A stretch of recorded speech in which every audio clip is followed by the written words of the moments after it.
الحمد لله رب العالمين والصلاة والسلام على سيد المرسلين أما بعد أعوذ بالله من الشيطان الرجيم بسم الله الرحمن الرحيم وإذا قيل لهم آمنوا بما أنزل الله قالوا نؤمن بما أنزل علينا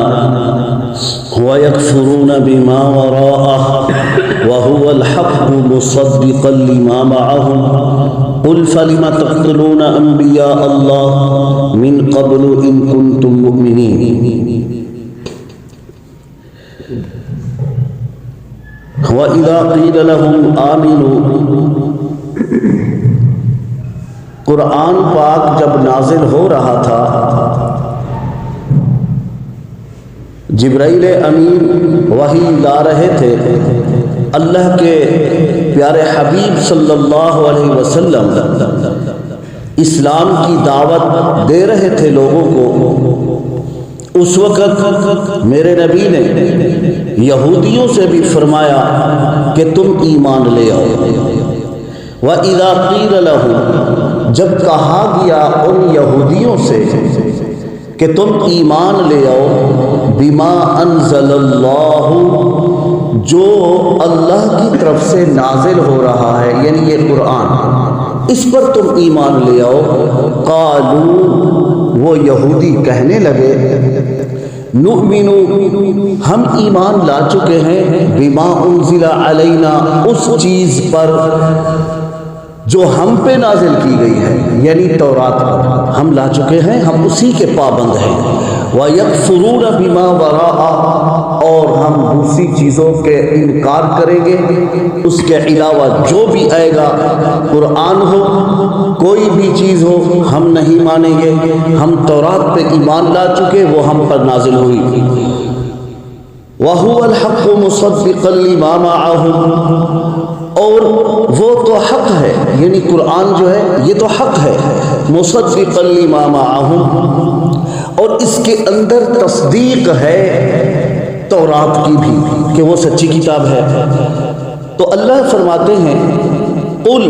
میرے نبی آپ کہہ دیجئے ان یہودیوں سے فَلِمَ تَقْتُلُونَ أَنْبِيَاءَ اللَّهِ اگر تم مومن ہو تم سچے ہو تم ایمان تورات پہ لا چکے ہو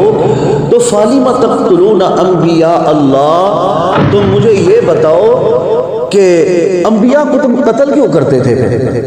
نبیوں کو تم نے قتل کیوں کیا ہے من قبل اس سے پہلے ان کنتم مؤمنین اگر تم مومن ہو سچے ہو اب یہ میں نے ترجمہ کیا ہے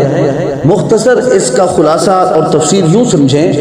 یہودیوں کو نبی کریم صلی اللہ علیہ وسلم نے اسلام کی ایمان کی دعوت دی اور فرمایا یہ قرآن نازل ہو رہا ہے اس پہ ایمان لے آؤ کہنے لگے کہ نہیں ہم پہ تورات نازل ہوئی اور ہم اسی کے پابند ہیں اسی پہ ایمان لے آئیں گے حالانکہ اللہ فرما رہے ہیں کہ وَهُوَ الْحَقُّ یہ کتاب تو سچ ہے مُصَدِّقًا لِمَا مَعَهُمْ اور اس کتاب قرآن کے اندر تورات کے بارے میں یہ لکھا گیا ہے قرآن یہ کہہ رہا ہے کہ تورات سچی کتاب ہے انجیل سچی کتاب ہے زبور سچی کتاب ہے صحیفہ ابراہیمی سچی کتاب ہے صحیفہ سلیمانی سچی کتاب ہے تختی اسمانی سچی کتابیں ہیں جتنے بھی صحیفے نازل ہوئے اللہ کی طرف سے قرآن کہہ رہا ہے کہ وہ سچ ہے یہودیوں تم کہتے ہو کہ قرآن کو ہم نہیں مانتے وَيَكْفُرُونَ ہم اس کے منکر ہیں انکار کرتے ہیں نعوذ باللہ گویا کہ تم یہ کہنا چاہتے ہو ہم اس کو نہیں مانتے کہ اس کے اندر جو یہ لکھا ہوا ہے یہ غلط ہے تو پھر تم اپنے دعوے میں بھی جھوٹے ہو رہے ہو اگر قرآن غلط ہے سچا نہیں ہے تو قرآن یہ کہہ رہا ہے کہ تورات سچی ہے جس کو تم سچا کہتے ہو تو پھر تورات تو سچی نہ ہوئی کیونکہ قرآن نے کہا کہ سچ ہے قرآن جو کہتا ہے سچی کتاب ہے وہ تو سچی نہ ہوئی اس لیے کہ تم کہتے ہو قرآن غلط ہے پھر تمہاری تورات کیسے سچی ہو سکتی ہے قرآن تصدیق کر رہا ہے تمہیں تصدیق کرنی پڑے گی فرمایا میرے نبی صلی اللہ علیہ وسلم آپ ان کو کہہ دیجئے ان کو کہ قل فلم تقتلون انبیاء اللہ تم جو کہتے ہو ہم تورات کو مانتے ہیں، ہم تورات کو مانتے ہیں، تورات میں یوں کہاں لکھا ہوا تھا کہ نبیوں کو قتل کرو؟ موسیٰ علیہ السلام کتاب لائے تو ظالمو تم نے کہا یہ جھوٹ ہے۔ موسیٰ علیہ السلام کتاب لائے، تم نے کہا کہ اللہ نے اگر دی ہے تو اللہ سے ہماری بات کرو، اور تم 70 لوگ چلے گئے اللہ سے بات کرنے۔ وہاں جب تم پہنچے اللہ نے فرمایا یہ میری کتاب ہے، تو تم نے کہا کہ پتہ نہیں کسی جن کی آواز ہے یا فرشتے کی ہے، پہاڑی کے پیچھے سے آ رہی آواز، ہمیں اللہ خود سامنے آ کے نظر آئے اور ہم اللہ کو دیکھے تب مانیں گے۔ تم نے تورات کو اس وقت بھی نہ مانا، پھر اللہ نے تجلی دکھائی تو تم مر گئے، پھر موسیٰ علیہ السلام کی دعا کے صدقے تمہیں زندہ کیا گیا۔ ثم بعثناکم من بعد موتکم، تمہاری موت کے بعد پھر اٹھایا گیا، لعلکم تشکرون، تاکہ تم عقل کرو، شعور کرو، کچھ تو سمجھو۔ تم نے کہا کہ کتاب جھوٹی ہے، جب میرا نبی کہتا ہے کتاب قرآن بھی سچا تورات بھی سچی، اب تم کہہ رہے ہو کہ نہیں قرآن جھوٹا تورات سچی ہے۔ تورات سچی تھی اور ہے، تمہارے کہنے کے مطابق کہ سچی ہے اور واقعی میں ہے، تو بتاؤ تورات میں کہاں لکھا کہ نبیوں کو قتل کرو؟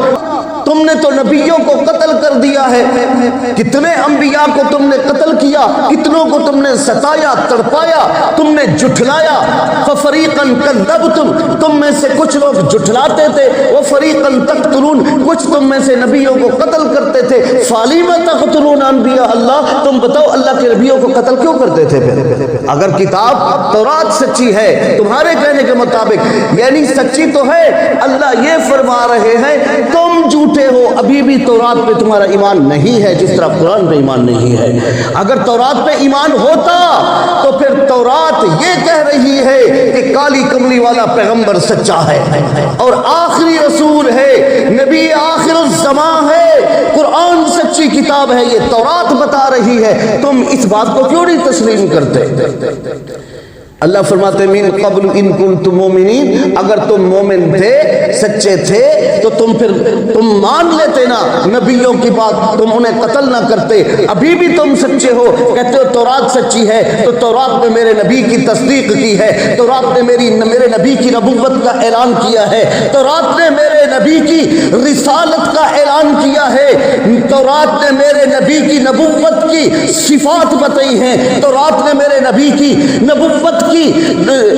علامات بتائی ہیں، نشانیاں بتائی ہیں، پھر تم کیوں جھٹلاتے ہو؟ جب نبی آئے نہیں تھے تم کہتے تھے اللہ نبی بھیج دے،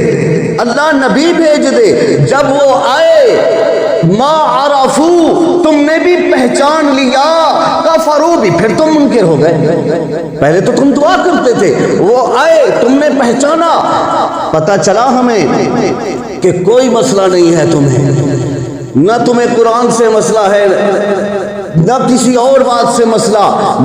تمہیں صرف حسد کا ہے، تکبر کا ہے، ضد کا ہے، زوال اقتدار کا خوف ہے کہ حکومتیں ہماری چلی گئی، نبوتیں ہماری قوم سے اٹھائی گئی۔ یہودیوں میں کوئی نبی نہیں بنایا گیا، بنی اسرائیل سے بنو اسماعیل میں کیوں بنائے گئے؟ صرف رسول اللہ سے تمہیں ضد یہی ہے بس۔ معلوم ہوا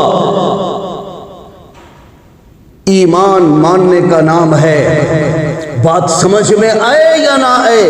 لیکن ہمیں دین یہ بتاتا ہے کہ ماننا پڑے گا۔ اللہ نے نبی کریم صلی اللہ علیہ وسلم کی فطرت کو شریعت بنا دیا ہے، کوئی مشکل نہیں ہے شریعت، نبی کا اٹھنا شریعت ہے، نبی کا بیٹھنا شریعت ہے، نبی کا پینا شریعت ہے، نبی کا کھانا شریعت ہے، نبی کا چلنا شریعت ہے، نبی کا آرام فرمانا شریعت ہے، نبی کا گفتگو کرنا شریعت ہے، نبی کا معانقہ کرنا شریعت ہے، نبی کا یوں دیکھنا شریعت ہے۔ طبیعت نبی، فطرت نبی، مزاج نبی کو اللہ نے شریعت بنا دیا ہے، اتنا آسان کر دی شریعت، جو نبی چاہتے گئے اللہ شریعت بناتے گئے، کوئی مشکل نہیں ہے، کوئی مشکل نہیں ہے۔ ہم نے مشکل بنائی ہے شریعت اپنے لیے، ورنہ میرے نبی کی جو طبیعت تھی، جس طرح آپ چاہتے تھے واقعے کی طرف اشارہ کروں گا، سمجھ جانا۔ میرے نبی کی طبیعت تھی، مزاج میں آیا اللہ یہ بیت المقدس کی طرف، فلسطین میں جو ہے بیت المقدس کی طرف یہودی منہ کر کے نماز پڑھتے ہیں، یہ قبلہ ان کا بھی ہے، محمدیوں کا بھی یہی ہو، تو پھر یہودی اور میری امت کے کبھی قبلے میں فرق تو نہ ہوا، ہم دونوں کا قبلہ تو ایک ہے۔ اللہ ایسے نہیں ہو سکتا کہ بیت اللہ شریف کو میری امت کے لیے قبلہ بنا دیں آپ۔ عصر کی نماز پڑھ رہے تھے اللہ کے رسول جماعت میں، غالباً علماء مفسرین محدثین نے لکھا کہ تیسری رکعت تھی کہ اللہ کی طرف سے قرآن نازل ہوا، دوسرا پارہ گواہی دیتا ہے قد نرا تقلب وجهك في السماء فلنولينك قبلة ترضاها، میرے نبی تیری رضا سے میں راضی ہوں، جس طرف آپ منہ پھیر لیں تا قیامت آپ کی امت کے لیے قبلہ بنا دوں گا۔ آج بیت المقدس کی طرف کوئی منہ کر کے نماز پڑھے نہیں ہوگی۔ ہاں بیت المقدس میں جا کر نماز پڑھے تو ایک نماز کا 50,000 کا ثواب ملے گا، لیکن بیت اللہ شریف میں پڑھے تو 1,00,000 کے برابر ثواب ملے گا۔ تو اللہ نے نبی کی طبیعت کو، پیغمبر کی فطرت کو، رسول کے مزاج کو شریعت بنا دیا، اتنی آسان شریعت۔ اور شکر کرو اللہ کا، میرا اور آپ کا عقیدہ، ایمان، اسلام اور دین کتنا خوبصورت ہے، خوبصورت کا لفظ بھی چھوٹا ہے اسلام کے سامنے، اتنا بہترین، اتنا اچھا ہے کہ ہمارے دین میں، مسلک میں، مذہب میں ہم کسی کو گالی دینا عبادت نہیں سمجھتے۔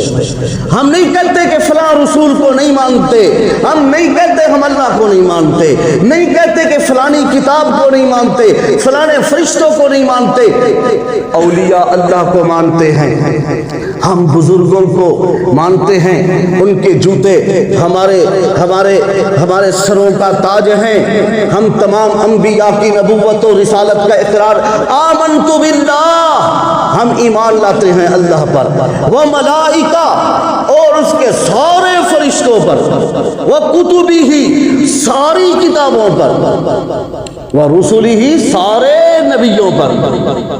والیوم الآخر قیامت کے دن پر بھی کہ وہ آئے گی، والقدر خیرہ وشرہ،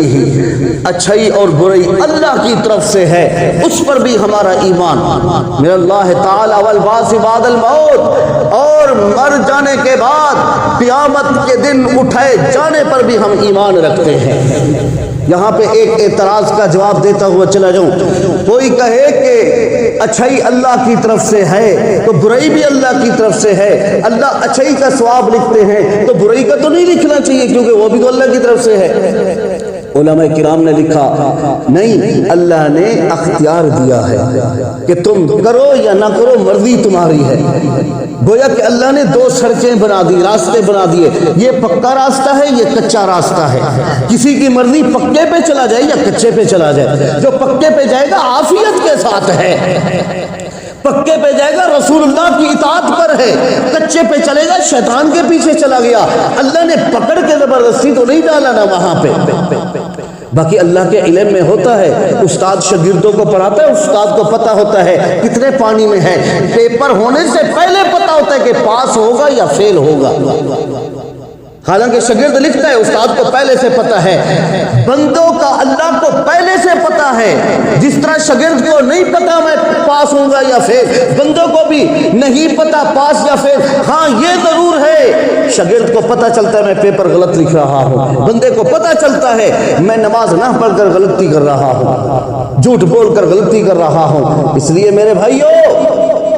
یہ آیات مبارکہ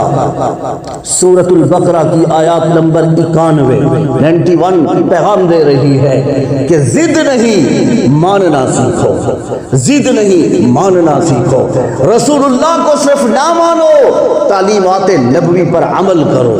عمل کرو۔ اللہ مجھے اور آپ کو، ہم سب کو عمل کرنے کی توفیق عطا فرمائے۔ وما علینا الا البلاغ۔